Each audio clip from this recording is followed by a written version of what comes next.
Today we're going to talk about changing your fuel filters on your Airdog fuel system. We get lots and lots of questions about this, and I realize that it can be confusing for some guys. Not only how to prime your system back, but making sure that the installation of your fuel filters goes seamless. So we don't want you guys neglecting to change your fuel filters because you're worried about how to change the fuel filter on the truck. So we're going to teach you the proper way to do it today. So the first thing I want to address is a lot of the questions that we get are, how long should I go before I change my fuel filters? I'm just going to tell you on a personal preference, I like to change my fuel filters probably once every other oil change, which is a little bit excessive. So you're talking about 10,000 miles, but it's a good thing to have a clean fuel filter because clean fuel means you're not having fuel system problems. So it's cheap insurance, change the filters, you know, 40 bucks and you're off and running.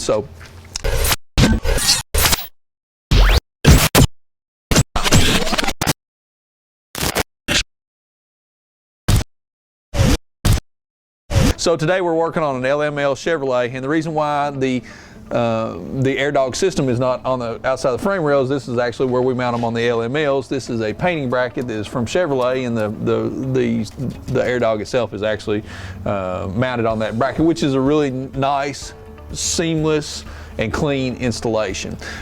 You'll notice the writing on these filters, just an old redneck trick that we brought over from the farm, or however you want to look at it. We always write our mileage that the fuel filters were changed at on the filters, that way in case you forget how long it's been, or you know, you let them go a little bit farther than that, or you want to do it on the 5s or whatever.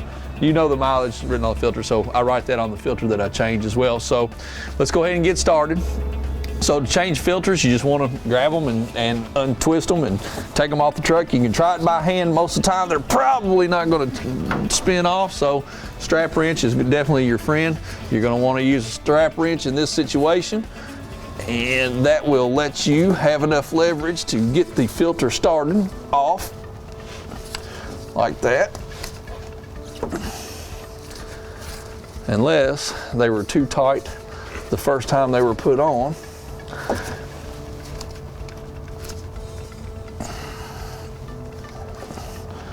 All right, now you're going to want to have a catch pan underneath of the filter because you are going to lose a little bit of fuel out of here.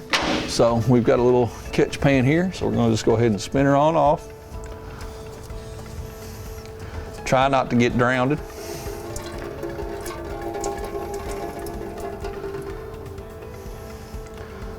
A little bit, not too much fuel. The filter will still have fuel in it, so you're going to want to be aware of that, bringing the filter down.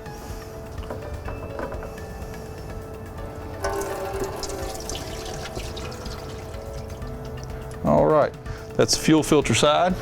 Now we're going to go ahead and get our water separator side.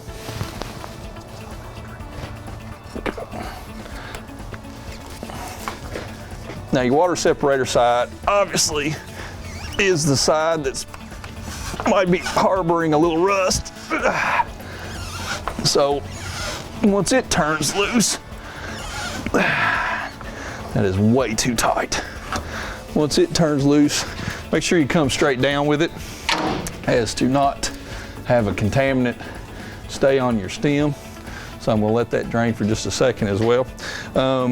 Draining the fuel filters, just turn them upside down, obviously inside of your drain pan, so you drain them out, and that way you can throw them out without any problems. And make sure you dispose of everything the way that it should be disposed of. Now once you get your filters down and out of your way, you're going to want to make sure that you visually check both of the filters and make sure that the O-ring came down with them. So make sure that my O-ring came down with it and it's not stuck up there on the pump. So I'm going to leave this catch pan underneath of here. So we're going to open up our new filters. So open your filter up and ensure that the O-ring is on the filter, okay? Now, a lot of people are going to want to say, or we get a lot of questions, should I just take my fuel filters and fill them full of the fuel that came out of the old filters? Absolutely not. Do not do that. Number one, that is one of the quickest ways that you're going to be able to have a contaminant that's maybe laying on the rim or something, be at an access point to where it goes straight to your engine, could cause havoc, and plus the fuel in the filters is obviously contaminated. You don't want to do that, so don't fill it. Now, if you're just dead set that you want to put fuel in these before you put them up, that's okay. But use good, clean fuel out of a container, and you know that it's clean and that it's not going to be something that hurts your system. So we're not going to do that on this. We're going to prime it and show you how to prime the system. So a little bit of clean motor oil on the O-ring, just like you do on an oil filter, just to help with the seal. So we'll go around the rim of it and back on water separator side.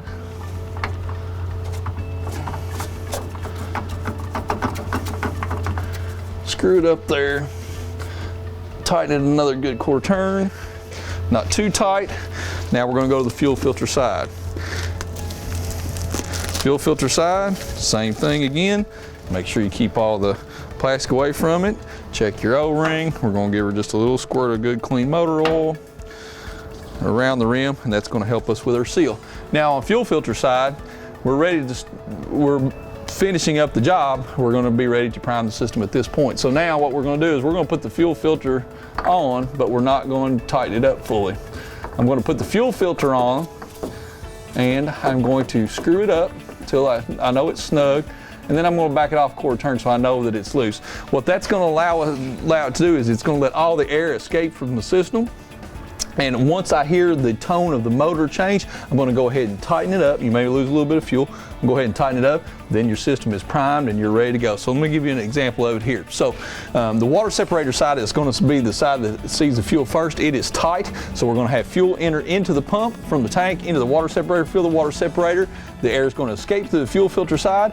Once I hear the motor change and I know the fuel's coming, I'm going to tighten this down, and that's going to have us primed at the lift pump. Now this is on a Chevrolet, so this is a key on pump. That means with the key on, the pump is running. You Dodge guys 98-02, obviously you know you got to bump your starter. You bump the starter, the pump runs for 10, 15, 20 seconds, then it shuts off. You got to continue to do that so it changes. So we're ready to go now. Sam, turn the key on.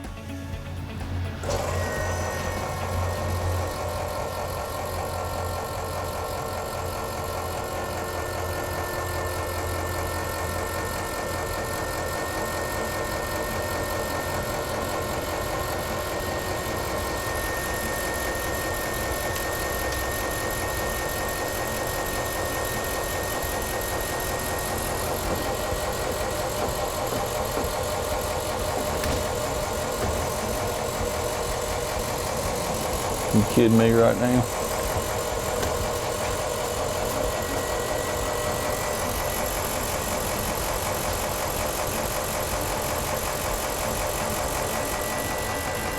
There we go. All right, now we got her primed with a nice fuel bath because I had my hands downside. So tone change, tone change. We tighten the fuel filter up. Don't do it like that at home, kids. Pay better attention. So that's going to have us primed all the way to the fuel pump. You don't have to do anything in the engine bay. Obviously this is common rail, so again, we never loosen any fuel lines on common rail on high side. This is already primed, ready to go. Sam, go ahead and start it.